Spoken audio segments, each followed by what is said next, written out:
其實廣東隊防守端可以用嘅方法真係有好多。廣東隊大勝四川隊之後，又以賽季最高得分大勝吉林，攞低2個客場連勝。昆恩攞到42分，無疑最佳。佢嘅狀態同手感提升，為廣東解決咗大部分問題。但如果仔細睇、慢慢睇，仲係會發現廣東隊嘅進步係助攻。助攻來源於多傳波，呢一場廣東隊球嘅轉移嘅密度高咗，無球走位亦都多咗，集中體現喺就算佢都係昆恩做終結，但佢唔再係話半場接波之後一路持球，佢會先嘗試俾隊友走下戰術，製造錯位，調動對手嘅防守陣營去尋找進攻空間。呢個就係我哋之前所講嘅真正嘅提速，唔係靠一個人跑，而係要多人同時去跑。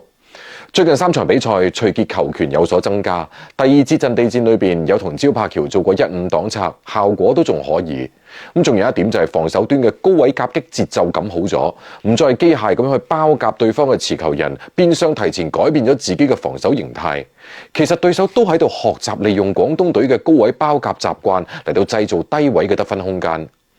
贏吉林嘅核心，正如廣東隊主教練杜鋒賽後接受採訪嘅時候所講，吉林隊可以得分嘅人少，基本上就係靠住雙外援同姜偉澤嚟到終結。上半場吉林隊嘅53分裏邊，43分係3個主力得到嘅，3分命中率仲去到46%。於是下半場，胡明軒、徐傑貼身追防摩亞同姜偉澤，焦柏橋貼韋爾遜。廣東隊喺關鍵嘅第3節最重要嘅前半節，用咗一套蘇寧加同焦柏橋嘅雙塔陣容。正係因為焦柏橋提升咗自己嘅移動速度，可以勉強跟得到韋爾遜。只不過呢一種無氧強度，5分鐘就開始影響專注度。追防嘅成效係明顯嘅，吉林球權越係集中喺3個主力，其他球員就越係得唔到信任，陣容割裂，得分冇辦法持續。